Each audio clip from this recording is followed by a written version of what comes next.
so you probably haven't been wondering. But what does the rabbi do on Christmas Day? Well, I surely won't be decorating a tree or unwrapping presents. But Christmas, while not a Jewish holiday by any stretch, is a special day in our American psyche. While most of our neighbors will be welcoming a man in a red suit into their chimneys, I personally subscribe to the sacred, ancient tradition of Chinese food and a movie with family and friends. Since becoming a parent, the day has also meant cozy family time, board games in pajamas, having the park all to ourselves, almost like a bonus Shabbat. We get to enjoy each other while school and work is closed. It is actually pretty great to be a Jew on Christmas. There was one Christmas day a few years ago that I will never forget. I had the honor of participating in a Brit Milah ceremony, or a bris, welcoming a newborn baby boy to the Jewish people. The parents had arranged for 2 rabbis to be present, me and another rabbi that they knew. He and I had never met, but I was able to identify him immediately. He stood out from the rest of the guests in his suit, his beard, and his kippah.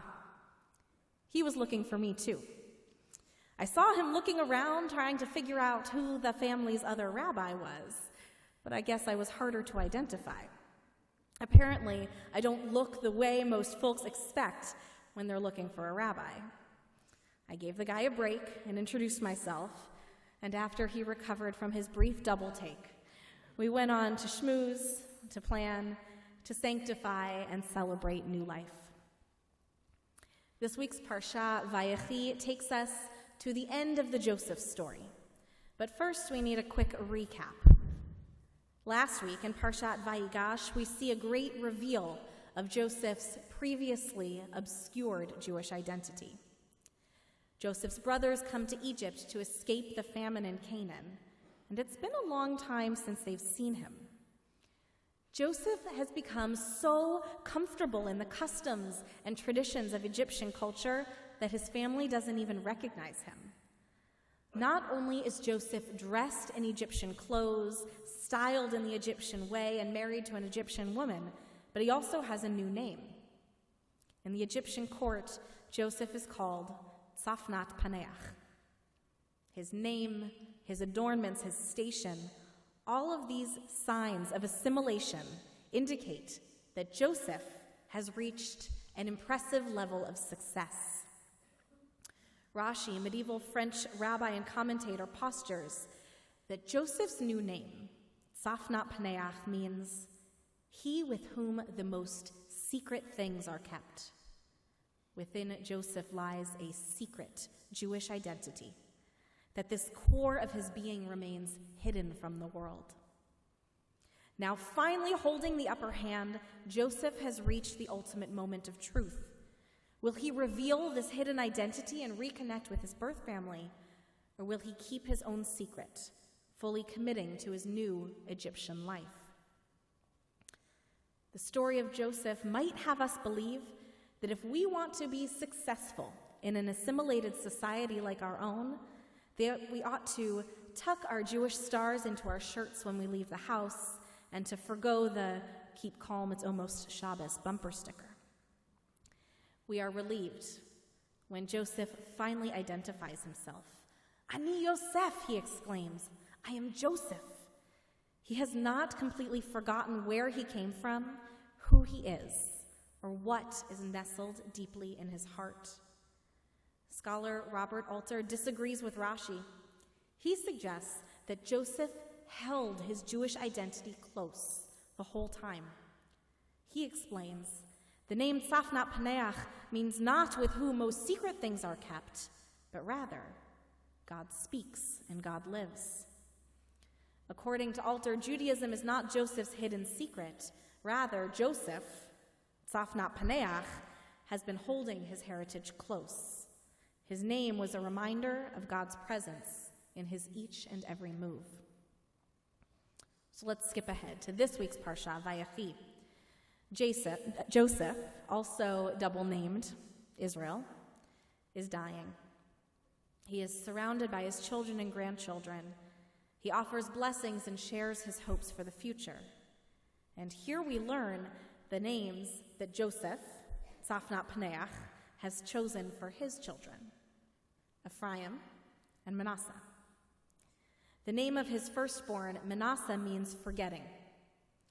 Rabbi Jonathan Sachs comments that the past was a bitter memory he sought to remove from his mind. But as time passed, Joseph began to feel different emotions. Ephraim, the name of his younger son, means God has made me fruitful.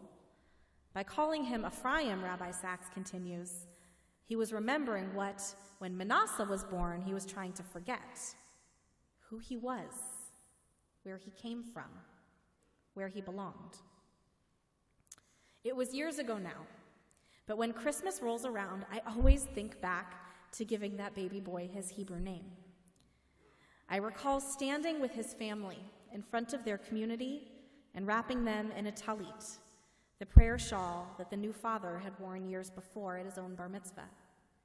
And in sharing those ancient words of blessing, I remembered the words that we add to this prayer when parents share it with their children on Shabbat. Yisimcha Elohim ke'Ephraim b'chi Manasseh.